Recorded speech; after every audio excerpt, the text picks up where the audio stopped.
อาชีพช่างมันเป็นอาชีพปากต่อปากทำดีก็ปากต่อปากทำไม่ดีก็ปากต่อปากเพราะฉะนั้นมันอยู่ที่ตัวเราล้วนๆนะครับ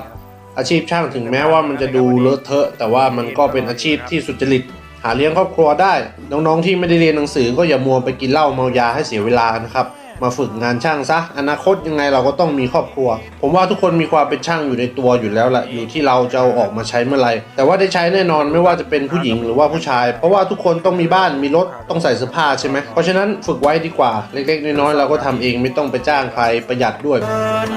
เนื้อเกินเธอต้องการบุญพี่ไม่มีพี่ทำไว้ไม่พอเพราะรูปพี่ไม่หล่อขอให้เธอสงสารสู้ทำดีรักเต็มที่อยู่นานกลับเห็นเป็นทาง